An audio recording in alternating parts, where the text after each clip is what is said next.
तीन नए आपराधिक कानून आज से लागू हो चुके हैं और पुराने 3 कानून को निरस्त कर दिया गया है। जहां आपको बता दूं कि पुराने अंग्रेजों के ज़माने में एक कानून चल रहा था। अंग्रेजों के ज़माने के हिसाब से आज तक मुजरिमों को सज़ा दी जाती थी। जी हाँ, जो भी अपराधी है उन अपराधियों को पुराने ज़माने के हिसाब से सज़ा दी जाती थी। अंग्रेजों के बनाए हुए कानून के तहत सज़ा दी जाती थी।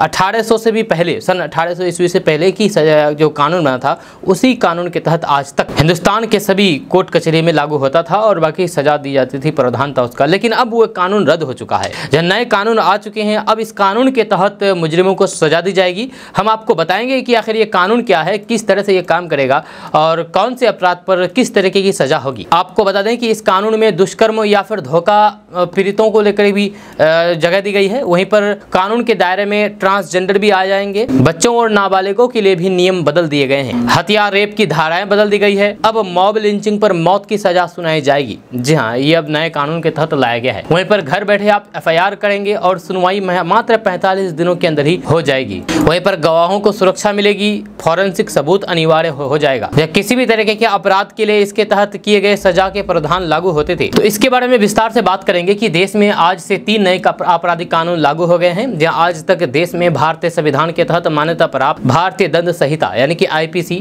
दंड प्रक्रिया संहिता यानी कि CRPC और भारतीय साक्ष्य अधिनियम 1872 कानून लागू थे, लेकिन अब नहीं है। यहाँ पर किसी भी तरीके के अपराध के लिए इन तीनों कानून के तहत सजा के प्रावधान होते थे। आज से इन तीनों कानून की जगह भारतीय नागरिक सुरक्षा संहिता यानी कि BNSS और भारतीय साक्ष्य अधिनियम यानी कि BSSA और भारतीय साक्ष्य अधिनियम यानी BSA लागू हो गए हैं। या इसके लागू होते ही कुछ अपराधियों की परिभाषा और फिर उनके लिए सजा के प्रावधान भी बदल दिए गए हैं। आइए आपको इसके बारे में एक एक करके बताते हैं कि कौन से जुर्म पर कौन सी सजा है। तो सबसे पहले बात करेंगे महिलाओं के बारे में। आपको बता दूं कि तीनों नए कानून के तहत अपराध पीड़ित महिलाओं के बयान दर्ज करने को लेकर के सख्त नियम बनाए गए हैं। दुष्कर्म पीड़ित के बयान अब उसके परिजनों या फिर रिश्तेदार के सामने दर्ज कराए जाएंगे। बयान महिला पुलिस अधिकारी ही दर्ज कराएंगी। महिलाओं के खिलाफ हुए कुछ अपराधों में पीड़िता के बयान महिला मजिस्ट्रेट ही दर्ज करेंगी। या अगर महिला मजिस्ट्रेट ना हो तो फिर पुरुष मजिस्ट्रेट बयान दर्ज कर सकेगा। लेकिन उस समय किसी महिला पुलिस अधिकारी की उपस्थिति अनिवार्य होगी। दुष्कर्म पीड़िता के बयान ऑडियो वीडियो कॉन्फ्रेंसिंग के जरिए भी दर्ज की जा सकेंगे। वहीं पर नए कानून के तहत दुष्कर्म पीड़ित की मेडिकल रिपोर्ट 7 दिन के अंदर जमा करनी होगी।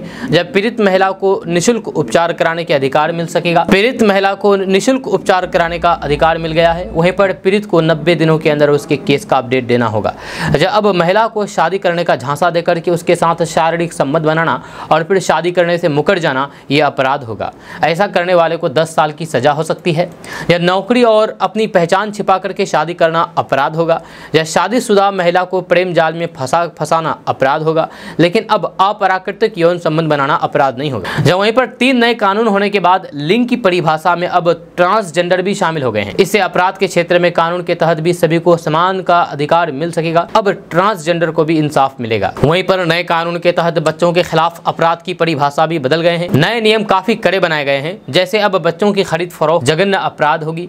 बच्चों को खरीदने या फिर बेचने को जघन्य अपराध मान करके कड़ी से कड़ी सजा का प्रावधान किया गया है। नाबालिग बच्चियों लड़कियों से दुष्कर्म सामूहिक दुष्कर्म करने पर मौत की सजा देने का प्रावधान किया गया है। कुछ मामलों में उम्र कैद की सजा भी हो सकती है। वहीं पर नए कानून के तहत हत्या और रेप करने की धाराएं बदल गई है। अब हत्या करने पर धारा 302 नहीं लगेगी बल्कि 101 लगाई जाएगी। धोखाधड़ी के लिए धारा 420 नहीं लगेगी बल्कि 318 लगाई जाएगी। दुष्कर्म करने पर धारा 375 नहीं लगेगी बल्कि 63 लगाई जाएगी। नस्ल, जाति, समुदाय, लिंग के अपराध पर भेदभाव करते हुए मॉब लिंचिंग करना, जब भीड़ बनकर के किसी को पीट करके मार डालना, मॉब लिंचिंग में किसी को जान से मार डालना यह अपराध होगा। ऐसा करने पर सजाए मौत की सजा हो सकती है।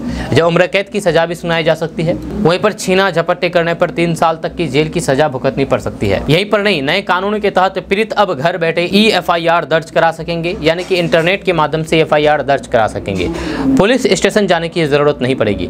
किसी भी थाने में 0 FIR दर्ज कराई जा सकेगी। यह चाहे जो अपराध हुआ है उस थाने में अधिकार क्षेत्र में आता हो या नहीं। क्रिमिनल केस की सुनवाई अब 45 दिनों के अंदर करनी होगी। जी हाँ, वहीं पर पहली सुनवाई के बाद 60 दिन के अंदर चार्जशीट दाखिल करनी होगी। वहीं पर नए कानून के तहत केस से जुड़े हुए गवाहों को अब सुरक्षा प्रदान कराई जाएगी। जहाँ इसके लिए राज्य सरकार जिम्मेदार होगी। उन्हें गवाहों की सुरक्षा और फिर केस में उनका सहयोग सुनिश्चित करने के लिए गवाह सुरक्षा योजना लागू करनी होगी, यानी कि जिस भी केस में कोई अगर गवाह होगा तो उस गवाह को सुरक्षा दी जाएगी। नए कानून के तहत आरोपी और पीड़ित दोनों को अधिकार होगा कि वे 14 दिन के अंदर FIR की कॉपी थाने से प्राप्त करें, जहां पुलिस रिपोर्ट, चार्जशीट, बयान, कबूलनामे की कॉपी और फिर केस से जुड़े हुए अन्य डॉक्यूमेंट्स की कॉपी भी पुलिस आरोपी पीड़ित को 14 दिन के अंदर उपलब्ध कराएगी। जब गंभीर अपराध होने पर फॉरेंसिक टीम को वारदात या फिर हादसा स्थल पर जाकर के अनिवार्य रूप से साक्ष्य जुटाना होगा। वहीं पर आज से इन तीनों कानूनों की जगह भारतीय न्याय संहिता यानी कि BNS, भारतीय नागरिक सुरक्षा संहिता यानी कि BNSS और भारतीय साक्ष्य अधिनियम यानी कि BSA लागू हो गए हैं। इसके लागू होते ही कुछ अपराधों की परिभाषा और फिर उनके लिए सजा के प्रावधान भी बदल गए हैं। आपका इसके बारे में क्या कहना है, नीचे कमेंट बॉक्स में कमेंट करके जरूर बताइएगा। जाने से पहले आपके लिए खुशखबरी है कि KDB लाइव का ऐप आ चुका है। आप KDB लाइव ऐप के माध्यम से पूरे बिहार की खबरों को देख सकते हैं। आपको बता दूं कि KDB लाइव ऐप में बिहार की सभी तरह की खबरें दी जाती है। तो ऐसे में अगर आप बिहार न्यूज़ से इंटरेस्ट रखते हैं तो आप KDB लाइव ऐप को इंस्टॉल कर सकते हैं। इस ऐप में बिहार की किसी भी खबर को 1 मिनट से भी कम समय में दिया जाता है, जिससे आपकी समय की बचत होती है।